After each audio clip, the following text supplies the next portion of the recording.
ఇటువంటి చంద్రబాబు నాయుడు గారు ఇవాళ విజయోత్సవ సభలు జరుపుకుంటాడు అంటాం.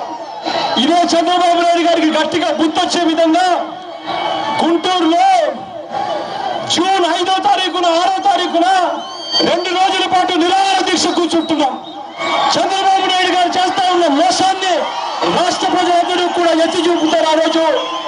ఆ రోజు ప్రతి ఒక్కరు కూడా అక్కడ చంద్రబాబు నాయుడు గారు చేస్తా ఉన్న మోసం దేశానికి అర్థమయ్యేట్టుగా చేస్తారు.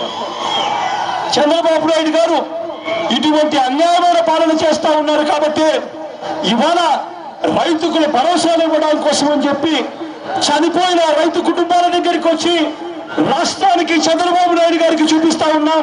ఈ ఒక్క జిల్లాలోనే దాదాపుగా 66 మంది చనిపోయారు, ఒక్కసారి పట్టించుకోండి అని చెప్పి.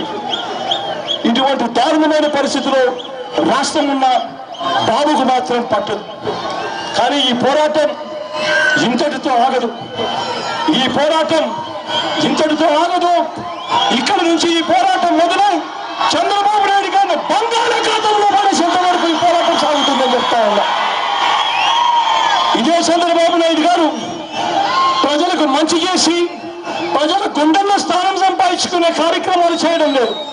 ఇదే చంద్రబాబు నాయుడు గారు ఏం చేస్తున్నారు అంటే పోలీసులను ఉపయోగించుకుని వైఎస్ఆర్ కాంగ్రెస్ పార్టీ నాయకులను చంపడానికి ప్రయత్నం చేస్తా ఉన్నాడు ఇదే చంద్రబాబు నాయుడు గారు. కానీ ఇదే చంద్రబాబు నాయుడు గారికి నేను చెప్తా ఉన్నా, అయ్యా మీరు చేసే అన్యాయం ఎవరు చూడటం లేదు అని చెప్పి అనుకోవద్దండి అని చెప్పి. కారణం పైనుంచి దేవుడు చూస్తున్నాడు అని మాత్రం నేను చంద్రబాబు నాయుడు గారికి గట్టిగా చెప్తా ఉన్నా. ఎన్నికలు త్వరలో వస్తాయి. వచ్చినప్పుడు చంద్రబాబు నాయుడు గారికి డిపాజిట్లు కూడా రాకుండా ప్రజలు బంగాళాఖాతంలో కలుపుతారని మాత్రం గట్టిగా చెప్తా ఉన్నా.